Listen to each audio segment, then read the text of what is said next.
오늘 하나님 말씀은 디모데후서 4장 1절부터 8절까지 말씀입니다. 디모데후서 4장 1절부터 8절까지 말씀입니다.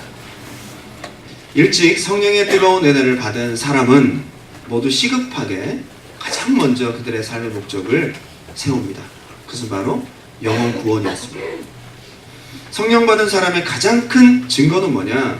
영혼 구원의 사명으로 인도함을 받았다는 것입니다.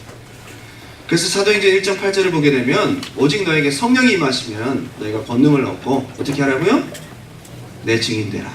내 증인 되라. 사도행전은 다른 말로 성령행전, 다른 말로 전도행전입니다. 초대교회가 무엇을 해야 되며 어떤 것이 교회의 사명인지를 우리에게 잘 가르쳐준 책이 바로 사도행전인 것입니다. 감리교회 시작자였던 존 웨슬리 목사님은 언제 어디서나 영혼 구원이라고 했고, 세계는 나의 교구다 라고 외치면서 쉬지 않고 말을 타고 다니며 전도를 했습니다. 설교를 4,000번 이상 했대요. 4,000번 이상 복음적인 설교를 했고 평생 40만 킬로미터를 다녔습니다. 배를 타고 다니는 것도 다 합쳐가지고, 그죠? 40만 킬로, 엄청난 거 아니에요? 대부분이 다 그가 말을 타고 다니면서 전도를 했어요. 엄청난 거리였습니다. 성령에 사로잡힌 사람들은 전도를 하지 않고는 견딜 수가 없었다는 것입니다. 웨슬리의 동역자였던 영국의 전도자 화이트필드라는 사람은요, 나에게 영혼을 주옵소서, 그렇지 않으면 나의 영혼을 가져가시옵소서. 얼마나 간절한 기도였습니까? 독일의 진젠도르프 백작이라는 사람은 하나님의 성령을 뜨겁게 경험하고 이제부터 복음이 필요한 나라는 다 내 나라다 생각하면서 그의 막대한 재산을 투자해서 모라비언 공동체를 그들을 후원하고 그들에게 선교를 시킴으로 말미암아 현대 선교에 엄청난 획을 그은 사람입니다. 닥터 레일리라는 사람은요, 해밀턴이라는 도시에서 부흥회를 인도하는 중에 한 젊은 사람이 일어나 간증을 하는데 그 사람이 어떻게 구원받게 됐느냐, 어떻게 복음을 알게 됐느냐 그랬더니 자기가 최초로 복음을 듣게 된 것은 타이타닉호가 막 마지막에 침몰할 때 그때 복음을 들었다는 거예요. 존 하포 목사님이 침몰하는 배에 레일을 붙잡고 자기에게 찾아왔다는 거예요. 그러면서 청년 구원 받았소? 라고 묻길래 아니요 라고 대답했대요. 그랬더니 예수 그리스도를 믿으시오. 그러면 구원을 받습니다 하고 난 다음에 차가운 물로 그는 따라앉고 말았습니다. 그의 마지막 모습이 너무나 인상적이어서 그가 예수님을 믿기로 작정했다는 거예요. 영혼 구원을 얼마나 시급하고 중요하게 생각했으면 자기 목숨보다도, 그죠? 내세가 이런 정도로 확신하니까 자기는 좀 있으면 천국 간다 이거예요. 그런데 이 사람은 그런 마음으로 복음을 전했다는 것입니다. 존 하포 목사님에 대한 기록을 보니까 침몰 당시, 타이타닉 침몰 당시에 여동생과 6살짜리 딸을 데리고 있었어요. 유일한 보호자라 구명보트에 탈 수가 있었다는 거예요. 그런데 자기는 타지 않고 다른 사람을 태웁니다. 그러면서 이렇게 막 외칩니다. 여자와 아이들, 그리고 구원받지 못한 사람들 전부 다 빨리 구명보트 타라는 거예요. 그리고 자기는 차가운 물속으로 빠져들고 말았습니다. 여러분, 정말 얼마나 내세가 확실하면.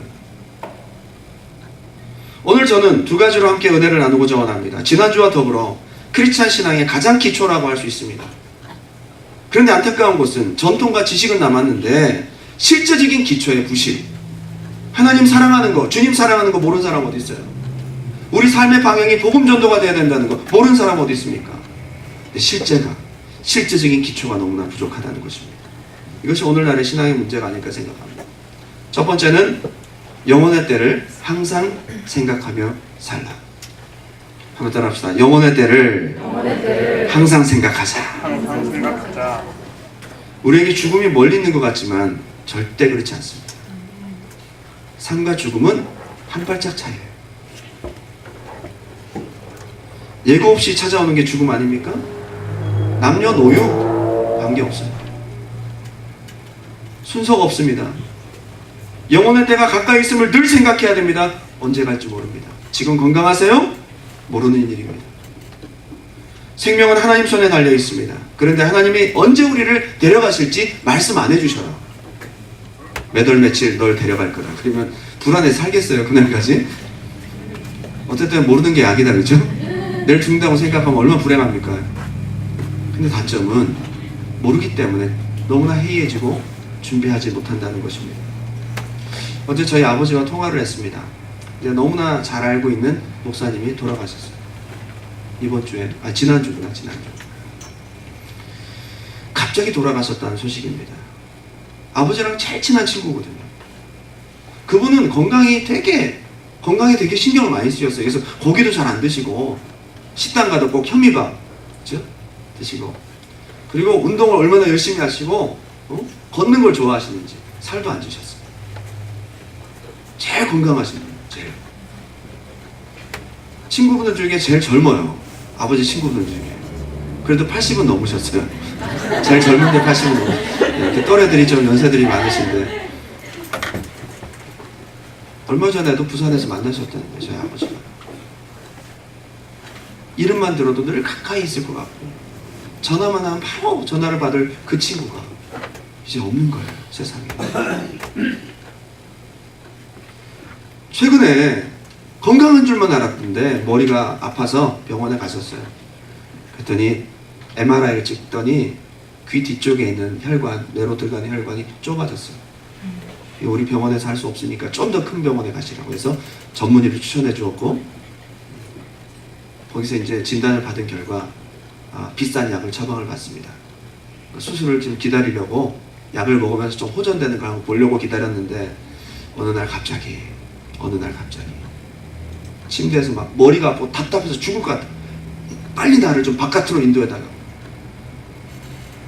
한밤중에 그러니까 사모님 얼마나 당황되겠어요. 그래서 그분을 침대에서 내려서 베란다로 막 부축해서 데리고 갔어요. 베란다 문을 활짝 열었어요. 그래도 답답하다니, 그래도 막. 그래서 어쩔 수 없이 119를 불렀습니다. 병원에 가서 코마 상태로 들어가고, 그리고 열흘이 지난 다음 돌아가셨어요.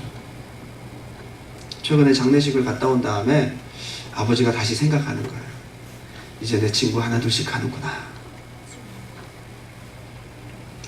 왜 주일에 죽음에 대한 얘기를 할까요? 여러분, 죽는 이야기 많이 들으셔야 우리가 천국을 소망합니다. 믿음 생활은요, 죽음에 대해서 우리가 어떻게 받아들이고 인식하느냐가 참 중요한 거예요. 찬송가 중에 제일 은혜로운 찬송가가 뭔지 아세요? 장례식 때 부르는 찬송가. 그 찬양을 부르면 천국에 대한 소망이 생기잖아요. 저 근데 그전 교회에서 새벽 예배 때 저 높은 곳을 향하여 불렀다고 혼났어요, 목사님한테. 저 높은 곳을 향하여. 얼마나 은혜스러운데.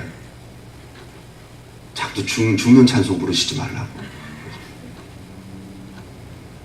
여러분, 우리는 늘 내세를 생각하고 살아야 되거든요. 저도 돌아보면요, 삶 가운데 아찔한 순간들이 되게 많아요. 이 자리에 계신 분들 중에 알고 모르고 위기의 순간이 한 번도 없었던 분들은 안 계실 거예요. 물에 빠져 죽을 뻔한 경험부터 시작해서, 교통사고 날 경험부터 시작해서 한 번 정도는 다 있어. 잊어버려서 그렇지. 우리가 인식하지 못하고 지나가서 그렇지, 우리가 죽는 경험들은 한 번씩은 다 있어요. 3년 반 전이에요, 저는요. 그전 교회에서 등을 가는데, 거기 교회 천장이 높거든요. 아주 높아요. 그러니까 바퀴가 달린 3단 트레이를 가지고, 그나마 천장 꼭대기에 있는 것은 3단 트레이 꼭대기에다가 사다리를 해서 올라가서 등을 갈았어요. 거의 고개 수준이죠. 주님 의지하고. 네?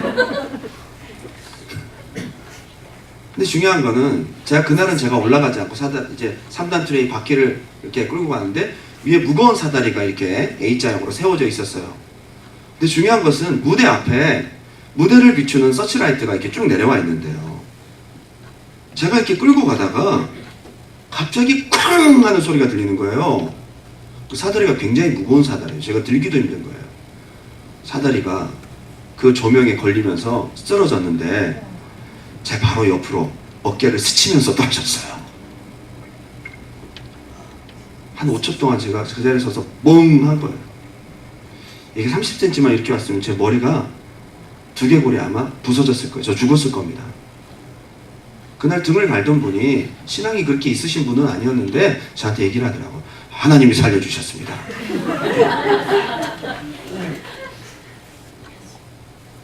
너무너무 아찔했어요. 한 일주일 정도 제가 가슴이 벌렁벌렁거리면서, 야, 근데 한 1년 지나니까 또 잊어버리는 거예요. 여러분, 삶과 죽음이 한 발짝 차이라는 것은 고속도로 운전해 보시면 알아요. 401을 가보십시오. 바로 옆에 지나가는 차가요, 바퀴가 바로 옆으로 지나갑니다. 한 발짝 차이, 한 발짝. 거기 들어가면 어떻게 돼요?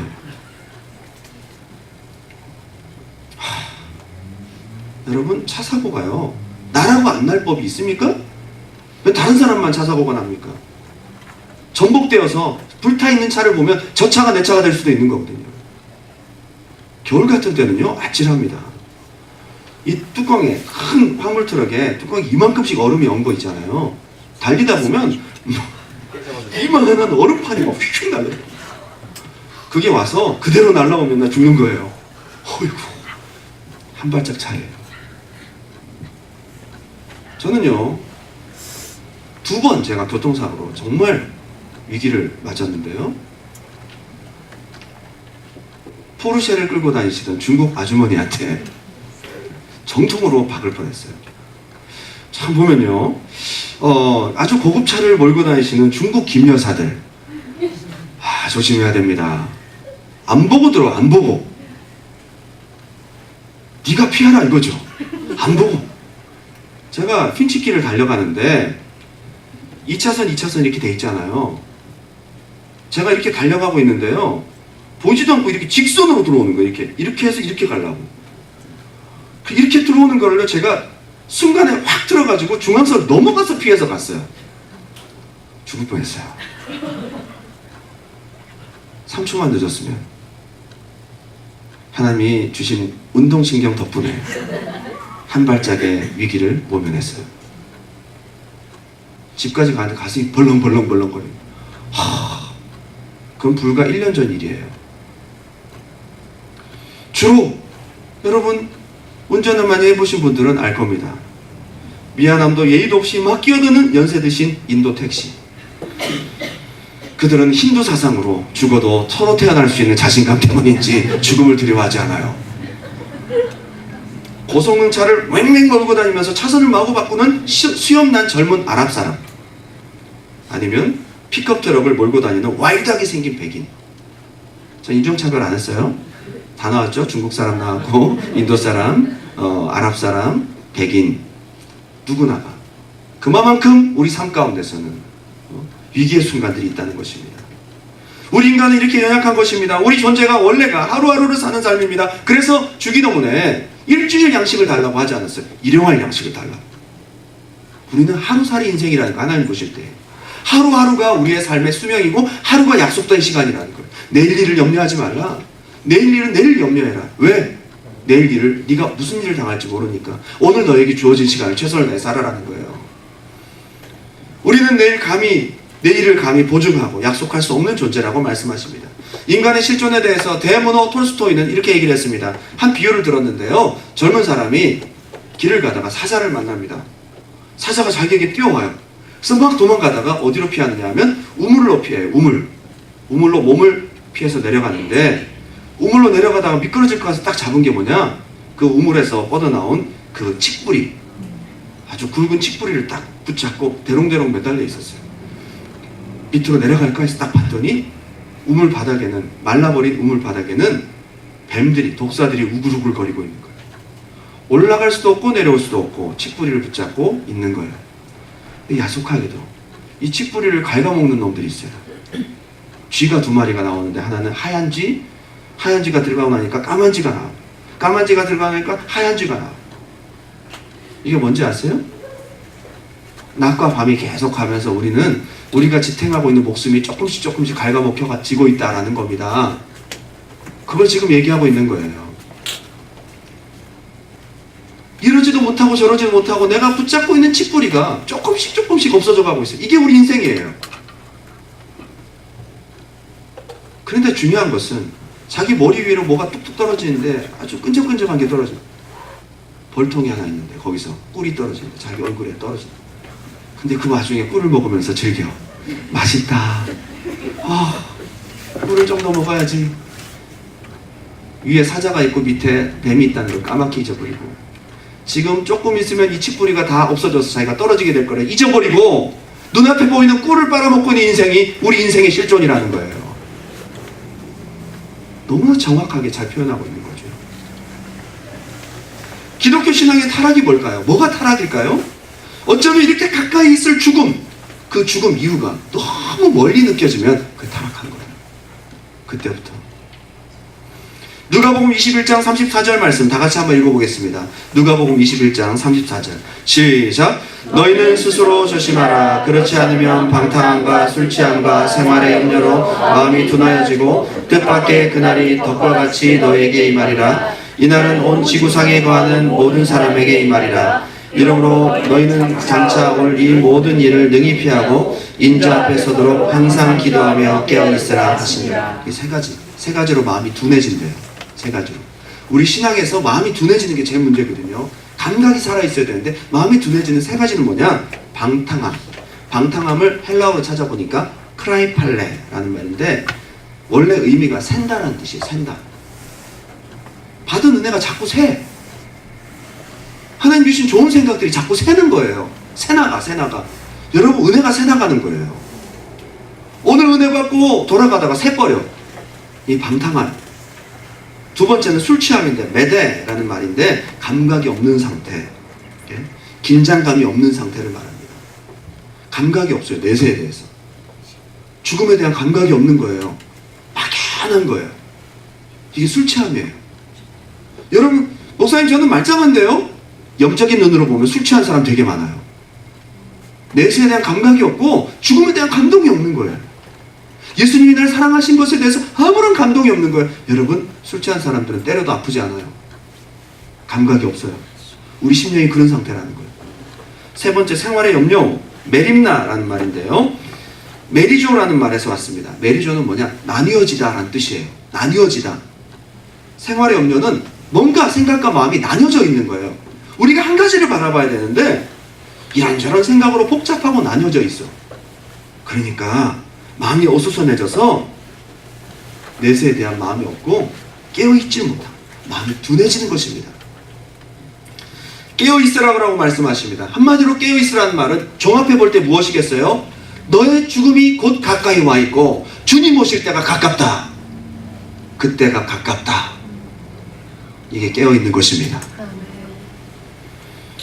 한번 따라갈까요? 너희는 먼저 그의 나라와 그의 의를 구하라.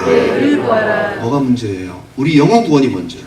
여러분 안에 이루어질 천국이 먼저예요. 근데 그 전에 무슨 말씀하십니까? 너희가 몸을 위하여, 옷을 위하여, 몸을 위하여 무엇을 입을까? 무엇을 마실까? 염려하지 말아라. 얼마나 중요한데 우리 의식주가요. 당장 내가 오늘 먹을 게 없어요. 내일 먹을 게 없어요. 큰일 나는 문제 아닙니까 이거. 그런데 주님은요. 그것보다도 너희 영혼이 구원받고 너희가 죽음을 준비하는 게 더 급하다. 더 급하다. 이게 주님의 음성이세요. 주님은 우리가 먹는 거 입는 거 당장 필요한 것보다 너의 영혼 구원이 더 급하다 말씀하고 계십니다. 오늘 영혼 구원보다 다른 문제가 더 급하신 분들은 오늘 주님 앞에 예배드리는 대신 그걸 선택했어요. 여러분 우리 항상 선택과 우선순위가 여러분 영혼에 있기 바랍니다. 디모데후서 4장 6절 오늘 본문입니다. 다 같이 한번 읽어보겠습니다. 시작.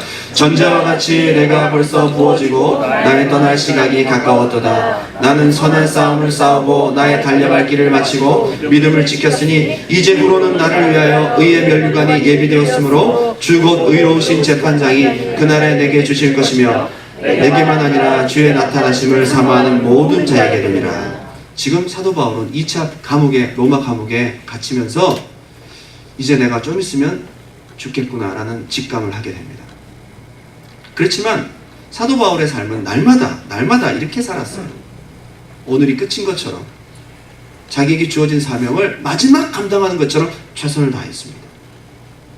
곧 닥칠 죽음과 주님과 만날 그 시간을 눈앞에 표대를 바라보고 가듯 그는 항상 그렇게 눈을 보고 눈을 켜고 살았단 말이에요. 불을 켜고 살았단 말이에요. 여러분 이렇게 깨어있는 사람이 사소한 것에 시험 들겠어요? 당장 내가 오늘 주님 만나는데 이렇게 깨어있다면 그거 용서 못하십니까? 용서. 이렇게 깨어있는 사람이 신앙생활을 그렇게 할 수 있습니까? 이렇게 깨어있는 사람이 자기의 부족함과 자기의 연약함을 지적받고 때로는 내가 고쳐야 될 부분이 드러날 때에 아이쿠 하면서 얼른 바꾸지 않겠어요? 여러분, 주님 오실 때 가까워요. 주님 만날 때가 가깝습니다. 생각하면서 늘 나에게 주어진 기회가 있을 때 고치시고 변화되고 주님을 만날 준비를 하는 여러분 되셨으면 좋겠습니다. 오늘 밤 내 영혼을 도로 찾으리니 그러면 수고한 모든 것이 누구의 것이 되겠느냐? 주님께서 어리석은 부자에게 하셨던 말씀이세요. 목사님, 그러면 뭐 공부고 뭐고 다 그만두고 뭐 그냥 영혼 구령과 그냥 뭐 그것만 위해 살아야 됩니까? 그런 극단적인 거 말고 여러분 마음이 중요한 거잖아요. 마음 최선을 다해야 돼. 우리의 마음이 어디에 있어야 되느냐, 참 중요한 것입니다. 하나님이 1000년 동안 사는 인간의 수명을 노아 방주 이후에 줄이신 이유가 뭘까요? 진짜 우리 100년도 못 사는 인생도요, 배 깔고 이렇게 눈앞에 있는 것만 쫓아가는데 1000년 살아보세요. 믿음 생활 제대로 하겠어요? 1000년. 은혜 받을 기회, 믿음 얻을 기회, 회개할 기회를 절대 그냥 지나치지 마십시오. 여러분, 믿음 가질 기회 그냥 오는 것이 아닙니다. 다시 여러분 교회에 부르셔서 두란노교에 출석하시는 여러분들에게 제가 무겁게 권면합니다. 이제 주님 떠나지 마십시오. 이것이 여러분 믿음을 얻을 마지막 기회인지 어떻게 알겠어요? 모르는 거예요. 제가 한 가지 예를 들게요. 2005년도 10월달 어느 주 가을이었어요. 저희 대학부에 현숙이라는 애가 있었어요. 현숙이. 우리 대학부의 리더였었거든요. 근데 그 아버지는 예수를 안 믿고 어머니는 예수를 믿었어요. 그래서 가족의 기도 제목이 아빠 영혼 구원을 위해서. 우리가 거의 한 10개월 정도 그 해에 기도를 했어요. 같은 주간에 그렇게 기도를 했어요. 그런데 아버지가 여름 수련회 전에 7월 달부터 교회를 갑자기 나오시기 시작한 거예요. 뜬금없이 야 오늘 교회 한번 갈까? 나오시기 시작하더니 그날 결신서를 쓰시고 여름 수련회를 가서 기도원에서 은혜 받고 하나님 만난 거예요. 와, 7개월 만에 하나님 역사하시더라고요. 그 은혜를 받아가지고 이제 공무원들은 일찍 퇴근을 하시잖아요. 끝나면 차를 몰고 기도원에 가서서 주차 봉사. 너무 열심히 주차 봉사를 하시고 막 이렇게 얼굴 새까맣게 타시고 그래서 엄마가 여보 너무 열심히 하는 거 아니야? 전도를 했더니 이렇게까지 열심히 할 필요까지는 없는데 뭐 적당히 좀 너무 열심히 하는 거예요. 8월 말까지 빡빡하게 기도원에서 충성할 걸 채우고 교회까지 돌아와서 교회 주차 봉사까지 하고 9월달 지났습니다. 10월 어느 토요일이었어요. 아침에 우리 청년부 성경 공부, 리더 성경 공부를 하고 있는데 현수이가 갑자기 전화를 받았어요. 뭐? 그러더니 갑자기 문을 열고 뛰어가는 거예요.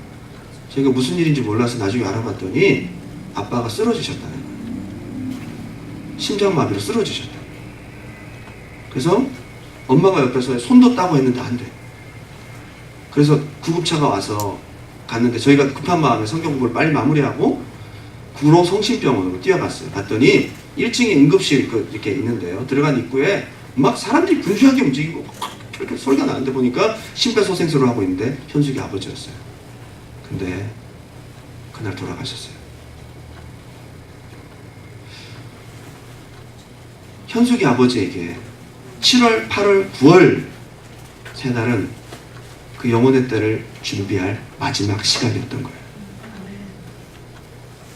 그때 알았어요. 하나님이 왜 그렇게 열심히 그에게 충성을 받으셨는지, 왜 그가 그렇게 열심히 주차 봉사를 하고 주님을 위해 무언가 할 것이 없었는지 막 찾아다녔는지를 그때 알았어요.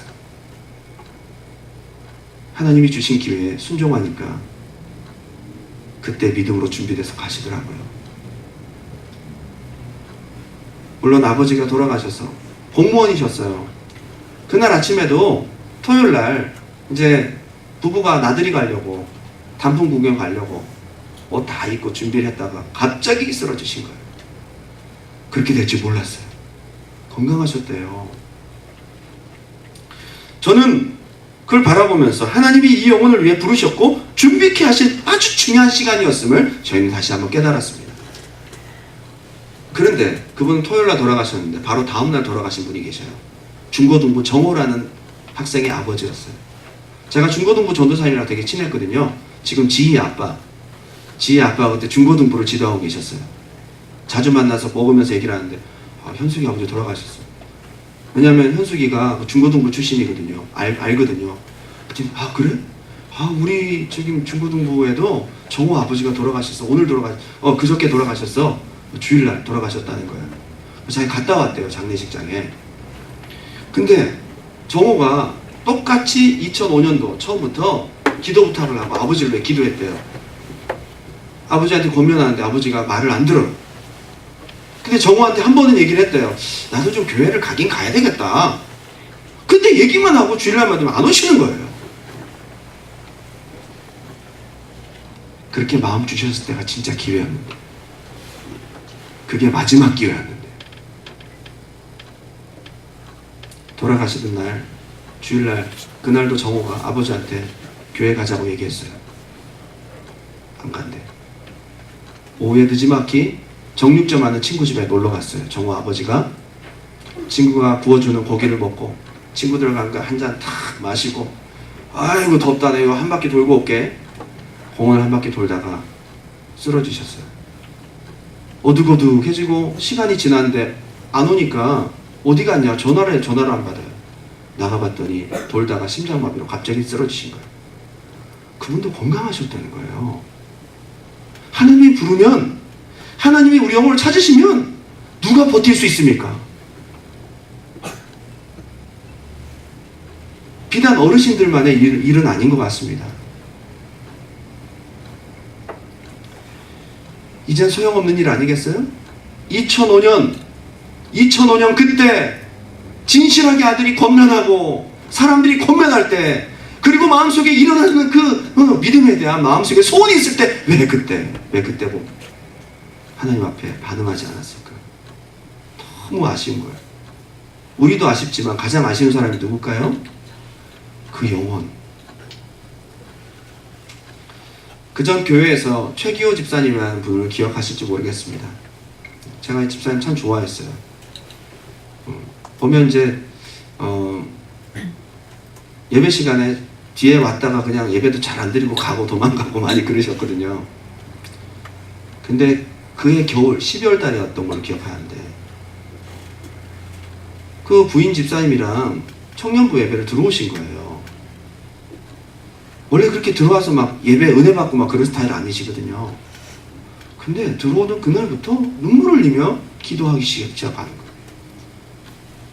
세 번째 주, 네 번째 주에는 합심 기도하면 두 손을 들고 일어나서 기도하시고, 그래서 하나님 저분을 지금 찾으시나 보다, 이제 믿음을 주시나 보다 했는데, 마지막 주, 그때 우리 마지막 송으로 불렀던 게 주를 위한 이곳에, 그 찬양 부를 때 간절히 기도하면서 하나님 앞에 나아가더라고요.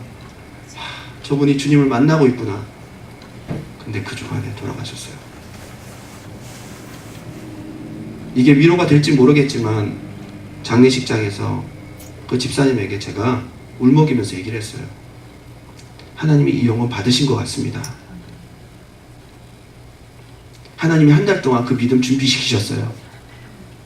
그분이 갑자기 예배드리러 가고 싶고 갑자기 그렇게 눈물을 흘리며 기도하고 싶은 거 하나님 주신 거예요. 우리는 내일 일을 모릅니다. 주어진 우리의 시간 얼마인지 모릅니다. 하나님이 준비시키실 때 잘 순종하시기를 주님의 이름으로 축원드립니다. 삶과 죽음은 한 발짝 차이입니다. 믿음을 준비하고 믿음에 관심이 생길 때 놓치지 마세요. 여러분, 기도에 대한 감동 오시는 분 계세요? 기도할 마음이 자꾸 생기시면요, 기도하셔야 돼요. 그 뒤에 기도 응답 받아야 될 일이 반드시 있습니다. 우리는 모르잖아요. 모르기 때문에 순종하셔야 되는 거예요.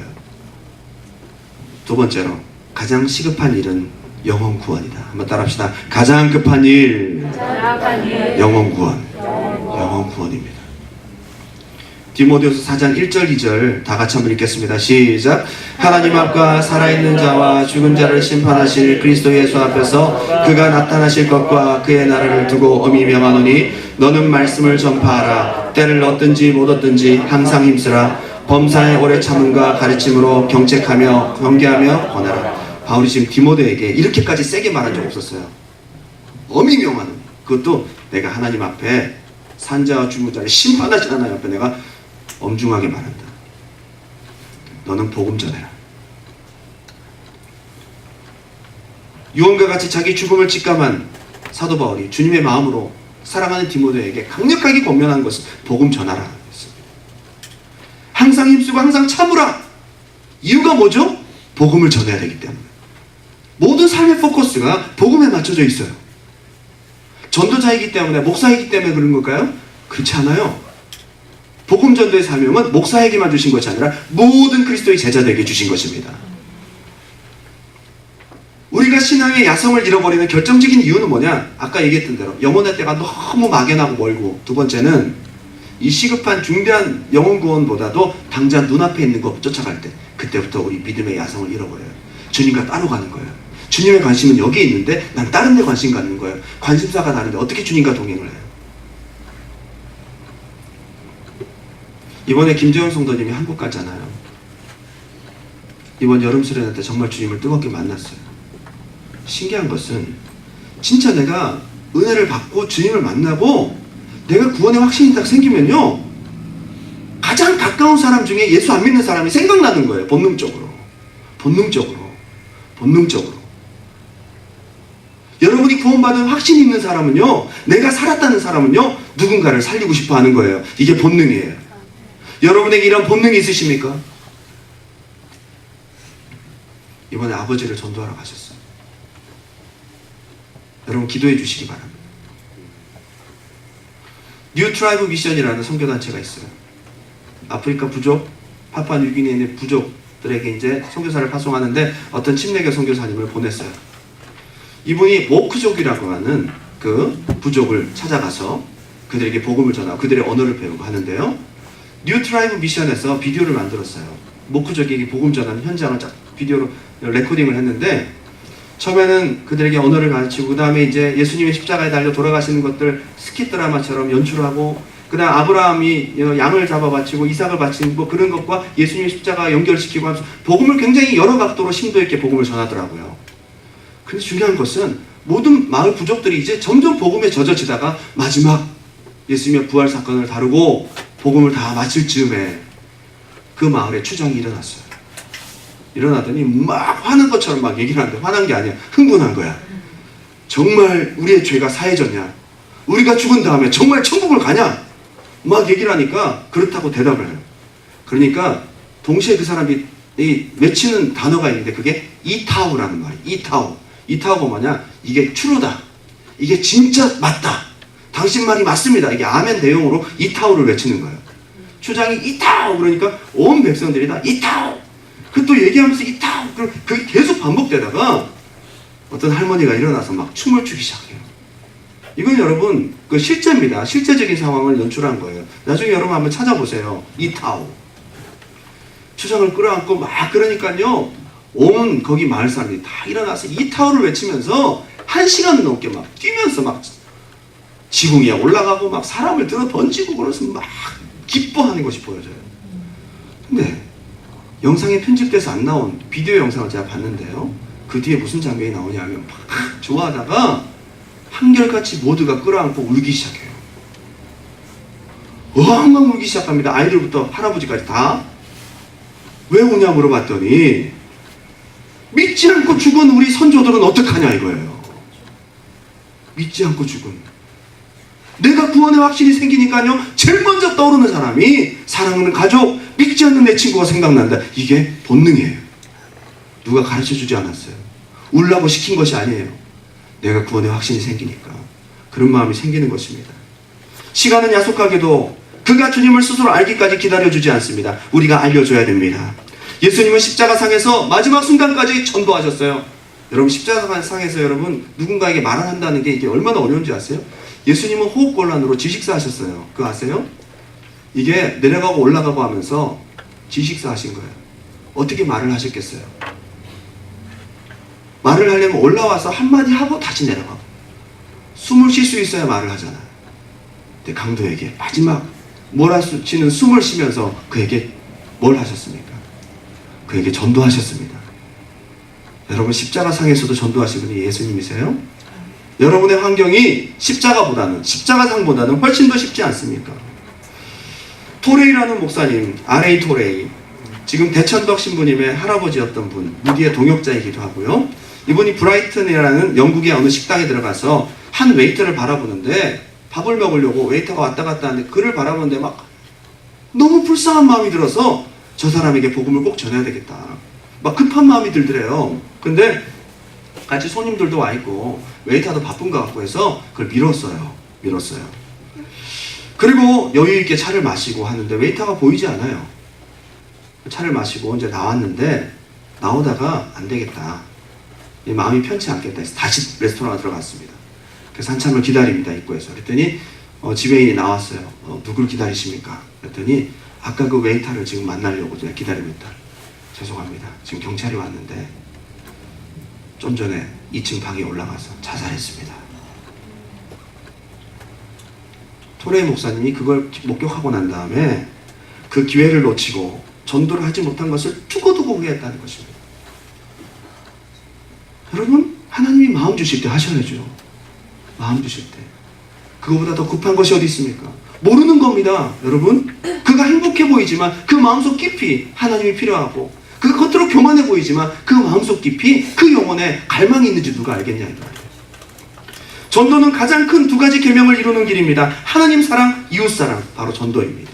하나님이 가장 기뻐하시는 것이 바로 전도고, 그 영혼에 가장 필요한 것이 바로 복음인 것입니다.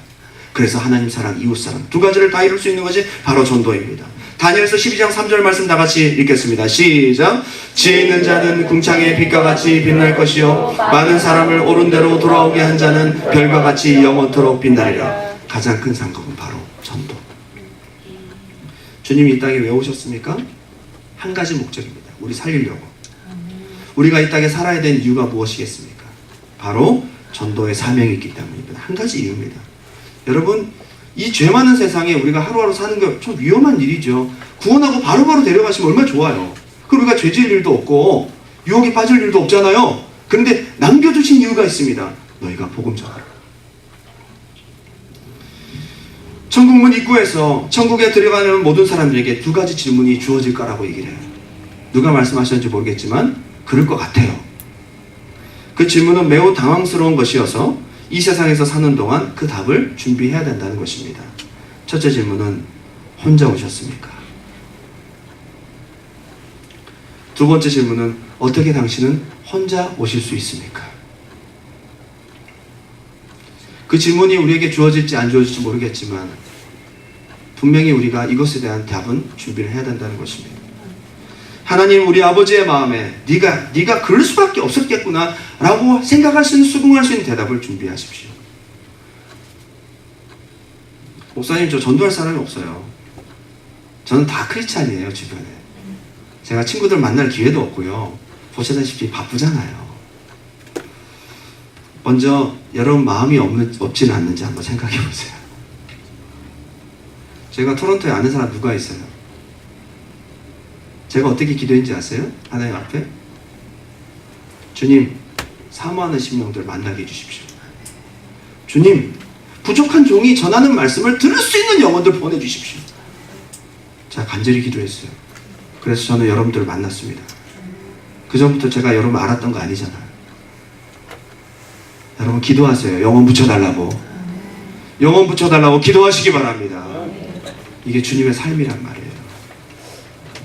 영혼을 구하는 마음이 불타오른다면 그걸 보시는 주님이 영혼을 붙여주실 것입니다. 내게도 영혼을 주옵소서. 결론을 맺겠습니다. 여러분 아주 잘 아시는 인천 방주교회 박보영 목사님 아시죠? 유튜브에서 설교도 많이, 그분의 간증도 참 많이 은혜롭습니다. 그분은 의사였다가 뒤늦게 목회자로서 부름을 받고 신학교에 입학해서 목회를 시작하셨습니다. 그런데 박보영 전도사님 시절에 그분이 식도암 너무나 고생을 하신 거예요. 목사고시를 보기 위해서 교단 시험이 있던 날 시험을 보러 갔다가 목이 너무 통증이 심해가지고 시험을 치르지 못하고 겨우 교회로 돌아왔어요. 이제 내가 죽는구나. 교회 방에 누워 있었습니다. 이제 내가 죽는구나. 그러다가 문득 이런 생각이 드는 거예요. 내가 오늘 죽더라도 기도하다가 죽자 해서 강단으로 엉금엉금 기어가서 간절하게 기도하기 시작했습니다. 오늘 내가 죽는 마음으로 기도하자. 근데 기도를 막 간절히 하고 있는데 하나님이 그때 뜬금없는 생각을 확 집어넣어 주시는 거예요. 하나님이 가장 기뻐하시는 일은 영혼 구원하는 일. 이게 기도 중에 깨달아집니다. 그 아픈 사람한테. 그래서 그가 기도하다 죽자 해서 뭘로 바꿨느냐? 나가서 전도하다 죽자. 길거리에서 전도하다 죽자. 그래서 교회가 세든 2층에서 아래층까지 겨우 기어가듯 내려갔는데 마침 그때 어떤 사람이 딱 길을 지나가더래요. 그래서 그 사람을 가서 덥석 잡았어요. 잡고 예수 믿으라고 겨우 소리를 내서 그에게 말을 했어요. 그랬더니 누가 자기를 붙잡더니 막 엎어지는 소리로 하면서 막 중얼거리는 소리가 들리는데 무슨 소리인지 못 알아듣어서 뭐라고요? 이렇게 물어봤어요. 그랬더니 그 사람에게 예수 믿으라고 자기 힘을 다해서 말을 하고 눈물을 뚝뚝 흘리면서 그를 위해 기도했어요. 놀라운 일은 그 기도를 딱 마치자마자 자기가 다리가 힘이 생기더래요. 그리고 먹고 싶은 마음이 막 갑자기 들어가지고 그 사람에게 복음을 전하고 가까운 식당에 가서 밥을 막 먹었대. 재밌는 일이죠. 막 먹고 배가 부르도록 먹고 나니까 힘이 나더래요. 그 뒤로 잘 먹을 수 있게 되었다. 그 후에 더 놀라운 것은 그가 이렇게 전도만 하면 몸이 점점 좋아지는 거예요. 하나님의 고침받았습니다. 지금 복음을 전하고 다니시잖아요, 그분이. 건물 주인이 3층에 사는데 교회에 세를 주고도 자기는 불교를 믿느니 찬송도 크게 하지 말고 울면서 기도하지 말라. 우리랑 비슷하네.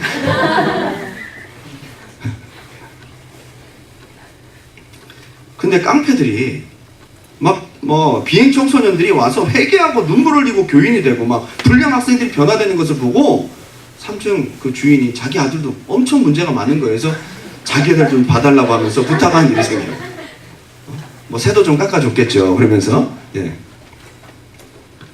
지금 잠든 교회와 그리스도인들이 얼마나 그 목사님을 통해 깨어나고 계십니까? 여러분 그걸 보면요, 우리가 이 땅에 건강하고 살아야 될 이유는 뭐냐? 주님께서 우리에게 복음 전하는 사명을 주셨기 때문이에요. 지금 당신의 관심사는 어디에 있습니까? 무엇을 위해 많은 시간을 보내고 살아가고 있습니까? 여러분 청년들의 비전, 그 비전에 영혼 구원과 관련 없는 비전이라면 수정하세요. 오늘. 우리의 시선을 땅에서 좀 들어서 한 번만 위로 보세요.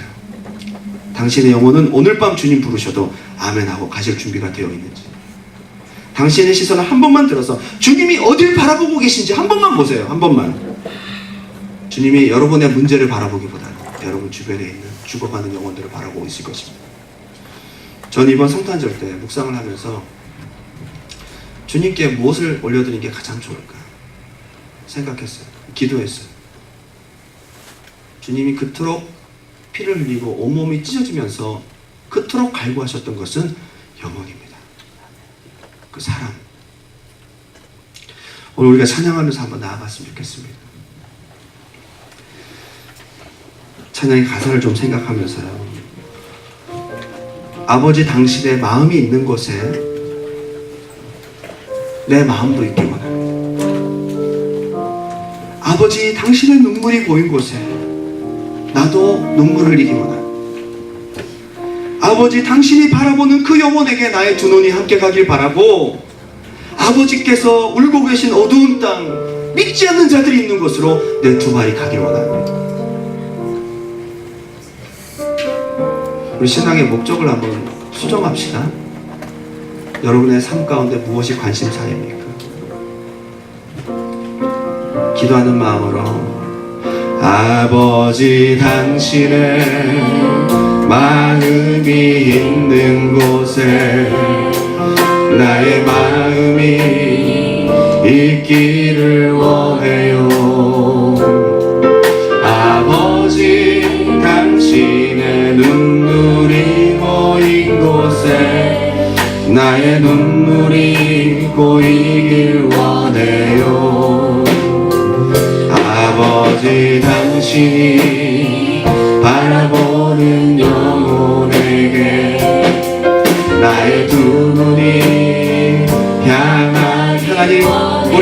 인도하여 주옵소서. 아버지 당신이 울고 있는 어두운 땅에 나의 두 발이 향하길 원해요. 나의 마음이 아버지의 마음 알아. 내 모든 뜻 아버지의 뜻이 될 수 있기를.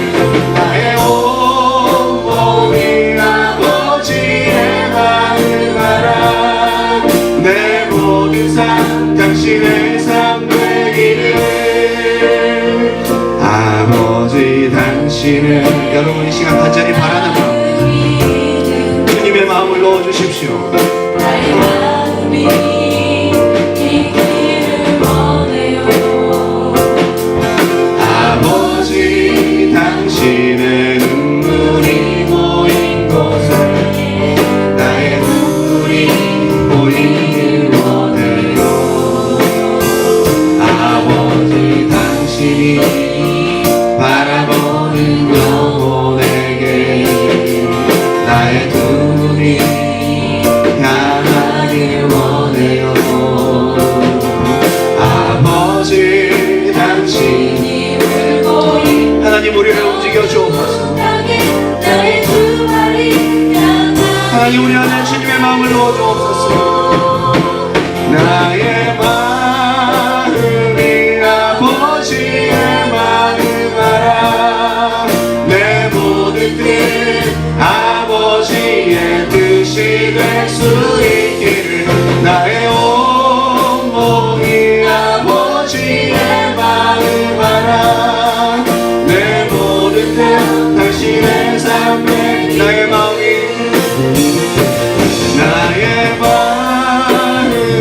아버지의 마음 알아.